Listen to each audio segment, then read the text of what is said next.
गायत्री विद्या मंदिर उच्च माध्यमिक विद्यालय सांचौर के ऑनलाइन क्लास में आप सभी विद्यार्थियों का स्वागत है।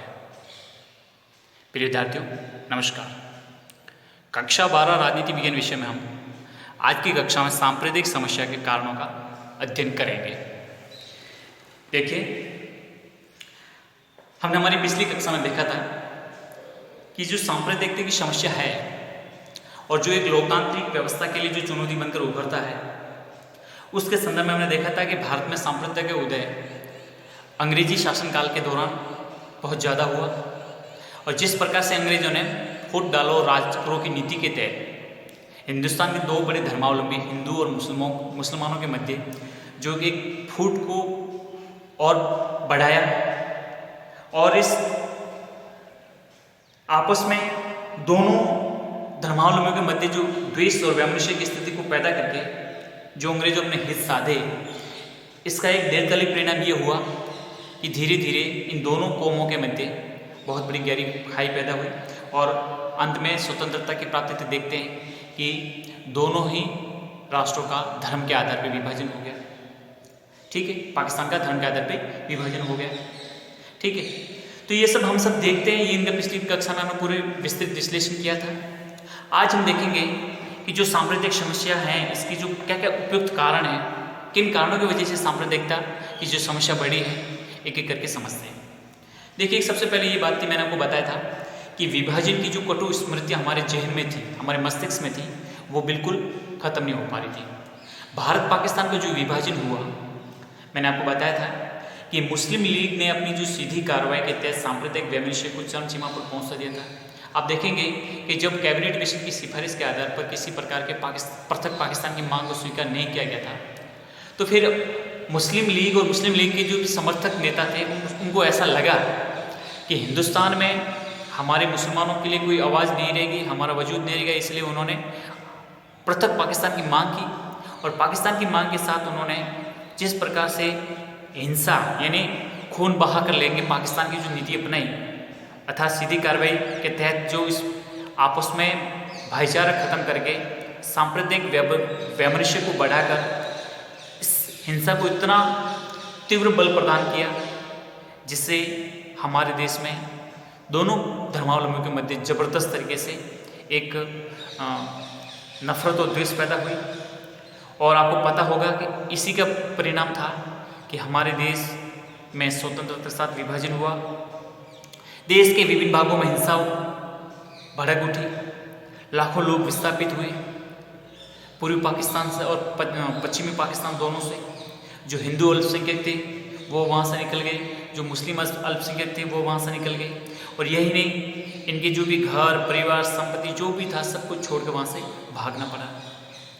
कई लोगों की जाने गई, हत्याएँ हुई, महिलाओं लड़कियों के साथ दुर्व्यवहार हुआ, परिवार बिछड़ गए, बच्चे अनाथ हो गए। मतलब बहुत ही जिसका वर्णन न कर सके इतनी भयानक दुर्दांत दृश्य देखने को मिल रहा था। और जब पता चला भारत के अन्य क्षेत्रों में कि वहाँ पर ऐसा हुआ है, तो अब दूसरे भी क्षेत्र तो वहाँ पर भी हिंसा को और भी बल मिला। ठीक है, तो जब अपने लोगों ने अपनों का ही अपनी आंखों के सामने कत्लेआम देखा तो उनकी स्मृतियों में ये स्थिति हमेशा हमेशा के लिए बनी रही। और इस मानसिकता के कारण जब कहीं भी कोई भी छोटी घटना घटित होती है तो पुनः वो स्थिति याद आ जाती है और पुनः एक प्रकार से जो सांप्रदायिक हिंसा है वो भड़क उठती है और समस्या ज्यों की त्यों बनी रहती है। ठीक है, इसलिए जो विभाजन हुआ उसकी बहुत ही कटु स्मृतियाँ आज भी हमारे भारत के जो मानसिक लोगों के जो मानसिक पर असर डाला हुआ है उसको यदा कदा अपन को उसका उदाहरण देखने को मिल जाते हैं। अगला है राजनीतिक दलों द्वारा निहित स्वार्थों के लिए पृथक्करण की भावना पनपाना। अब देखो, राजनीतिक दल हैं वो भी इस बात को भुगनाने में कोई असर नहीं छोड़ते। आप देखेंगे कि स्वतंत्रता प्राप्ति और विभाजन के पूर्व और पश्चात भारत में कई राजनीतिक दलों और संगठनों का गठन धार्मिक आधार पर हुआ था। हमारी जो देश की जो ही आज़ादी प्राप्त हुई तो और आज़ादी से पहले भी देखते जैसे मुस्लिम लीग धर्म के आधार पर ऐसे कई राजनीतिक दल हैं जिनका गठन धर्म के आधार पर हुआ। जैसे मैं आपको बताऊं, जमायत इस्लाम, ऑल इंडिया मजलिस एतहादुल मुस्लिम, ऑल इंडिया मुस्लिम लीग, विद्यार्थी संगठन सीमी, ऐसे कुछ हैं जो धर्म के आधार पर गठित हुए थे। दुर्भाग्यवश इन संगठनों में अपने निहित राजनीतिक स्वार्थों की पूर्ति के लिए धार्मिक आधार पर राजनीति करना आरंभ कर दिया। अब इन्होंने धर्म का आड़ लेके ऐसी राजनीति शुरुआत कर ली जिससे एक वर्ग विशेष में अलगाववाद की प्रवृत्ति विकसित हो गई, एक वर्ग विशेष में अलगाववाद की भावना में पैदा हो गई। इसके अतिरिक्त इन संगठनों ने अन्य जो अलगाववादी गतिविधियां थी उनमें लिप्त होकर देश की एकता और अखंडता के लिए गंभीर चुनौती पैदा कर दी गई।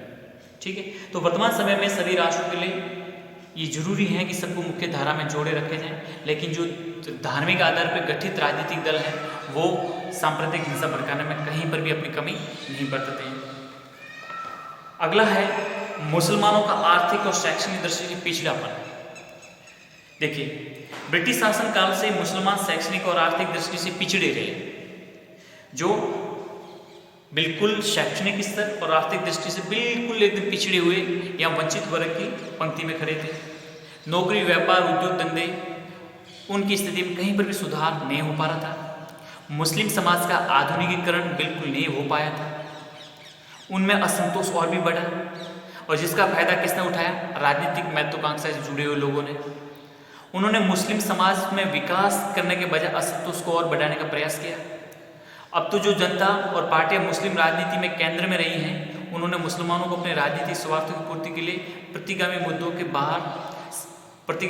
के दायरे से बाहर निकलने की या उनको मौका ही नहीं दिया। तो समझ सकते हैं कि उनमें बच्चों में जो लोकतांत्रिक मूल्य जो विकसित करके शिक्षा और आधुनिकता से जोड़ना आज बहुत ज़बरदस्त महत्व की आवश्यकता बन गई है कि उस पारंपरिक और उस स्थिति में जो पिछड़ापन है उससे बाहर निकलकर लोकतांत्रिक मूल्यों को महत्व देते हुए और वर्तमान आधुनिक शिक्षा से जोड़ते हुए उनको मुख्य धारा में लाएं, ये बेहद जरूरी है। फिर हमारा जो पड़ोसी देश पाकिस्तान है, वो भी इस प्रकार के प्रचार और षड्यंत्र करता है और विश्व मंच पर यह भारत विरोधी प्रचार करता है कि भारत में मुसलमान सुरक्षित नहीं है, भारत में मुसलमानों के लिए खुद के तो नहीं संभाले जा रहे हैं, भारत की और पंचायती करने पर तुला हुआ है, ताकि इस प्रकार का भाव और जो भावना विकसित करके हिंसा को कैसे बढ़ावा दिया जाए, आतंकवाद को कैसे बढ़ावा दिया जाए, उनको मुख्य धारा से कैसे मोड़ा जाए, ये सब काम पाकिस्तानी प्रचार के द्वारा होता रहा है। तो आप देखेंगे कि पाकिस्तानी मीडिया में हिंदू मुस्लिम तनाव को बढ़ा चढ़ाकर मुसलमानों ने मुसलमानों के विरुद्ध योजनाबद्ध षड्यंत्र की तरह प्रचार करता है पाकिस्तान। वहाँ का जो पाकिस्तानी मीडिया है, कहीं भी कुछ भी छोटी सी मामूली घटना घटित होती है तो पाकिस्तान मीडिया उसको इतना बड़ा चढ़ाकर पेश करता है जैसे बहुत बड़ा कोई तनाव बन गया हो, एक योजनाबद्ध तरीके से षड्यंत्र का पूरा प्रचार करता है। लेकिन अब समस्या ये है कि अशिक्षित ही नहीं बल्कि शिक्षित मुसलमान भी इनके बहकावे में आकर पाकिस्तान को अपना हितैषी मान बैठता है। उनको लगता है कि पाकिस्तान हमारे हित की सोचता है या हमारे हित की बात करता है। ठीक है, तो ये बिल्कुल सरासर गलत है पाकिस्तान द्वारा इस प्रकार का प्रचार करना। आप देखेंगे 1981 से 93 के बीच पाकिस्तान ने हिंदुओं और सिखों के बीच सांप्रदायिक विद्वेष को पैदा करने और बनाए रखने हर संभव प्रयास किया। जो पाकिस्तान में जो खालिस्तानी समर्थक जो आंदोलन चला और जो आतंकवादी घटनाएं घटित हो रही थी, तो उसमें उन्होंने इस प्रकार का हिंदुओं और सिखों के मध्य भी कोई कसर नहीं छोड़ी कि कोई शांति रह सके, बल्कि सांप्रदायिक वैमनस्य बढ़ाने का पूरा प्रयास किया। आप देखेंगे 93 में जो मुंबई बम विस्फोट की घटना हुई, पूरा पाकिस्तानी षड्यंत्र का परिणाम था और जिसका उद्देश्य हिंदू और मुसलमानों में खूनी संघर्ष पैदा करना था। आप देखेंगे कि कश्मीर में जो भारतीय सेना है उन पर मुसलमानों पर अत्याचार करने का आरोप कई बार लगाती है और कश्मीर के जो युवा हैं उनको राह भटकाने का काम प्रतिदिन पाकिस्तान द्वारा किया जा रहा है। तो इस प्रकार से देखेंगे पाकिस्तान द्वारा प्रायोजित जिस प्रकार का जो एक नकारात्मक प्रचार भारतीय मुसलमानों के लिए किया जा रहा है वो बहुत ही एक प्रकार का निंदनीय है और इस प्रकार से पूरी तरह से भारतीय मुसलमानों को समझना चाहिए कि इस प्रकार के किसी प्रकार के बहकावे न आकर इस पाकिस्तान समर्थित जो भी है उसको बिल्कुल नकारा जाए। अगला है सरकार की उदासीनता। अब देखिए कई बार ये भी सामने आता है कि जो सरकार और हमारा प्रशासन है वो अपनी उदासीनता और लापरवाही के कारण भी कई बार सांप्रदायिक दंगे विशाल रूप से भड़क जाते हैं, छोटी सी घटना भी बड़ा विकराल रूप ले लेती है। तो ये एक प्रकार की प्रशासन की ढिलाई है कि जहाँ कहीं भी ऐसे कुछ भी समस्या होती है तुरंत उस पर काबू करके नियंत्रण करके शांति स्थापित करने का काम किया जाना चाहिए। भारत की जो भी दलीय राजनीति है या गुंडे राजनीति है या चुनावी राजनीति है वो भी धीरे धीरे विकास से उतरकर धर्म पर आ जाती है। आप देखेंगे सांप्रदायिकता की समस्या के लिए जो राजनीतिक दलों का जो संकुचित दलीय हित है, सांप्रदायिकता की समस्या के लिए राजनीतिक दलों की संकुचित दलीय हितों की राजनीति भी जिम्मेदार है। कई राजनीतिक दल हमारे स्वार्थ के लिए सांप्रदायिक वैमनस्य को बढ़ाने का प्रयास करते हैं। आप देखेंगे 1950 से लेकर अब तक जितने भी दंगे हुए हैं उनमें से अनेक का परोक्ष कारण दलीय और गुटीय राजनीति रही है। पत्रकार निखिल चक्रवर्ती कहते हैं कि सभी दंगों का मूल कारण राजनीतिक होता है और ये दंगे अपने स्वार्थ के लिए राजनीति के द्वारा ही करवाए जाते हैं। ये बात आपको स्पष्ट रूप से समझना चाहिए। तो इस प्रकार का विभिन्न दलों के द्वारा इस बात को ज़्यादा मतलब नहीं ध्यान रखना चाहिए कि किसी प्रकार की कोई भी जो अपने राष्ट्र विरोधी हो या फिर सांप्रदायिक सद्भाव विरोधी हो, ऐसा कोई काम नहीं किया जाए। अगला है तुष्टीकरण की राजनीति। देखो, सरकारों द्वारा वर्ग विशेष के वोटों के लिए उनकी उचित अनुचित मांगों को मान लेना, उन्हें विशेष रियायतें देना, विशेष अधिकार देने के कारण अन्य संप्रदायों में ईर्ष्या की भावना पैदा होना स्वाभाविक है। इसलिए सरकार के द्वारा ऐसा कदम बिल्कुल नहीं उठाना चाहिए कि किसी को ज़्यादा किसी को कम महत्व दें। नहीं, ऐसा नहीं होना चाहिए। ऐसी गतिविधि विभिन्न संप्रदायों में आपसे तनाव को पैदा करती है, जिससे तुष्टीकरण के कारण विशेष रियायतें दी जाती हैं और वे वर्ग फिर उनको अपना अधिकार मान लेते हैं, जिससे दूसरे वर्गों में असंतोष का भावना पैदा हो जाती है। ये बात अच्छे ढंग से समझनी चाहिए। अगला है वोट बैंक की राजनीति। देखिए, कुछ राजनीतिक दल किसी वर्ग विशेष को अपना वोट बैंक बनाने हेतु उसके सभी सही गलत जो भी सही है या गलत है सभी कदमों का समर्थन करते हैं। तो प्रतिक्रिया स्वरूप राजनीतिक दल दूसरे वर्गों को समर्थन देते हैं और इस प्रकार तनाव बढ़ जाता है। ये भी ध्यान रखना जरूरी है कि कोई भी राजनीतिक दल है अपना वोट बैंक मानते हुए उसकी हर गलत को सही मानना, ये गलत है ना। तो वोट बैंक की राजनीति के कारण जब वर्ग विशेष को अन्य की उपेक्षा कुछ विशेष दिया जाता है तो इससे समाज में तनाव पैदा होता है। जिसको प्राप्त नहीं होता उसके मन में उसके प्रति एक बहुत ही गलत भाव पैदा होता है, मलिन भाव पैदा होता है। इसके अलावा देखते हैं विदेशी धन।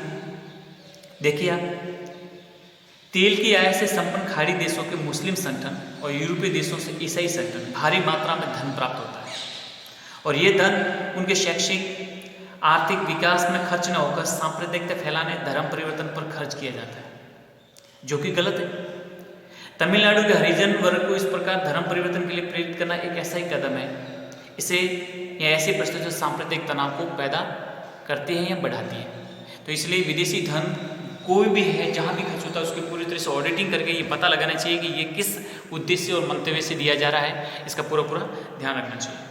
ठीक है, अब ये जो सांप्रदायिकता है इसके दुष्परिणाम क्या क्या होते हैं। अब आप समझो कि ये सब तो कारण हो गए, लेकिन इससे सांप्रदायिकता के दुष्परिणाम क्या क्या होता है। देखिए, सांप्रदायिक के कारण न सिर्फ राष्ट्रीय एकता और अखंडता को खतरा पैदा होता है बल्कि विकास की प्रक्रिया भी अवरुद्ध होती है। सांप्रदायिकता के कारण देश के टुकड़े हुए जो आज भी अखंडता के लिए खतरा बनी हुई है, इसलिए कई प्रकार के हमें दुष्परिणाम भोगने पड़ते हैं। सबसे पहला दुष्परिणाम हमारे सामने जो आता है वो है आपसी द्वेष। सांप्रदायिकता के कारण समाज में फूट पड़ गई, आपसी द्वेष और अविश्वास पैदा हुआ, समाज में आपसी समरसता का वातावरण नहीं रहा, जिसके कारण छोटी सी घटना भयंकर सांप्रदायिकता का रूप ले लेती है। समाज में शांति व्यवस्था एवं भाईचारे की भावना खत्म हो जाती है एवं विविधता में एकता का भाव खत्म हो जाता है। इसलिए सबसे बड़ी चीज़ है कि आपसी जो हमारा भाईचारा है वो बिल्कुल खत्म हो जाता है, जो कभी भी नहीं सही ढंग से ट्रैक पे आता है तो हमारी राष्ट्र की एकता अखंडता और राष्ट्र के विकास के मार्ग को बहुत बड़ा अवरुद्ध करती है। अगला है आर्थिक हानि। सांप्रदायिक दंगे भड़कने पर भयंकर विनाश होता है, गाड़ियाँ बाजार में जला दी जाती है, राष्ट्रीय संपत्ति को नष्ट कर दिया जाता है।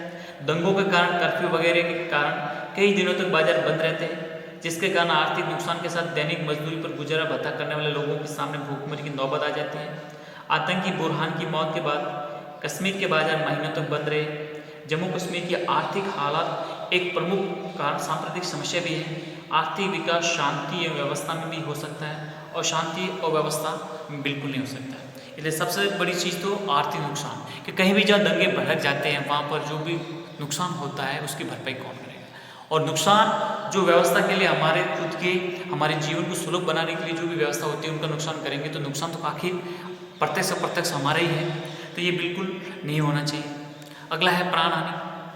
आप देखेंगे इस सांप्रदायिक दंगों में सैकड़ों लोग मारे जाते हैं, हजारों लोगों के घर उजाड़ दिए जाते हैं। आप देखेंगे कि भारत में रांची, श्रीनगर, वाराणसी, अलीगढ़, हैदराबाद, मेरठ, बम्बई में ऐसे अनेक दंगे हुए हैं जिनमें मरने वालों के अलावा हजारों अपंग और अपाहिज हो गए। तो ये भी आखिर नुकसान हमें ही है। अगला, राजनीतिक अस्थिरता पैदा होती है। आप देखेंगे सांप्रदायिक समस्या के कारण ऐसी राजनीतिक समस्या पैदा हो जाती है जिससे सरकारों की स्थिरता प्रभावित होती है और इससे सरकार स्थायी विकास के कार्य नहीं कर पाती। वह सदा अपने अस्तित्व को बनाए रखने हेतु प्रयत्नशील होती है, जिससे विकास कार्यों में पर्याप्त ध्यान नहीं दे पाती। फलस्वरूप देश के विकास की गति अवरुद्ध होती है। एक बात समझ में? तो ये भी बहुत बड़ा एक नुकसान हमें भुगतना पड़ता है। अगला है राष्ट्रीय एकता में बाधा। सांप्रदायिक राष्ट्रीय एकता भाईचारे की भावना को नष्ट करती है, समाज में फूट पैदा कर सामाजिक समरसता को खत्म करती है। देश के नागरिकों में जितनी एकता की भावना होगी, राष्ट्र उतना शक्तिशाली होगा। फूट राष्ट्र और समाज को कमजोर बनाती है। हमारे राष्ट्र की जो एकता और भाईचारा है उसको पूरी तरह से नष्ट कर देती है सांप्रदायिकता। देखो, समाज में फूट होगी तो हमारी जो सामाजिक समरसता और सामाजिक भाईचारा है ये बिल्कुल खत्म हो जाता है। लेकिन जी जरूरी है कि देश के नागरिकों में जितनी एकता होगी राष्ट्र भी उतना शक्तिशाली होगा, लेकिन जितनी फूट होगी राष्ट्र उतना ही कमजोर होगा। इसलिए ये सबसे बड़ी बाधा है। और यही नहीं, राष्ट्र की सुरक्षा भी खतरा होता है।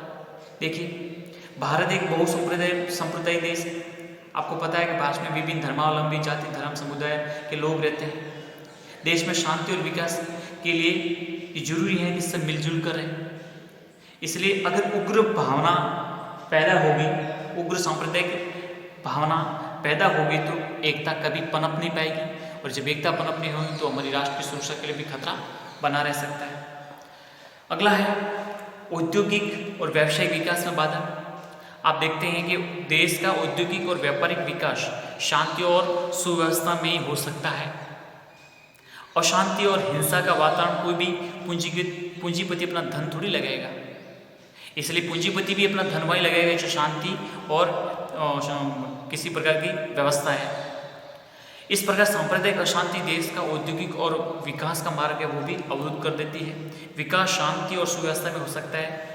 आप देखते हैं कि जहाँ जहाँ भी हिंसा प्रभावित भारत के जो राज्य क्षेत्र हैं वहाँ आज भी वो पिछड़े हुए राज्य हैं, वहाँ पर विकास नहीं हो पाया। कारण इस प्रकार का वैमनस्य और जो अशांति का वातावरण है। इससे कोई भी बहुत बड़ी कोई मल्टीनेशनल कंपनी हो या कोई भी पूंजीपति पैसा लगाने से पहले सोचता है कि मेरे लिए यहाँ पर नुकसान होगा या फ़ायदा होगा। इसलिए जरूरी है ये सब समस्या निपटें। तो ये थे इसके कुछ सांप्रदायिकता के परिणाम जिसको हमने देखा।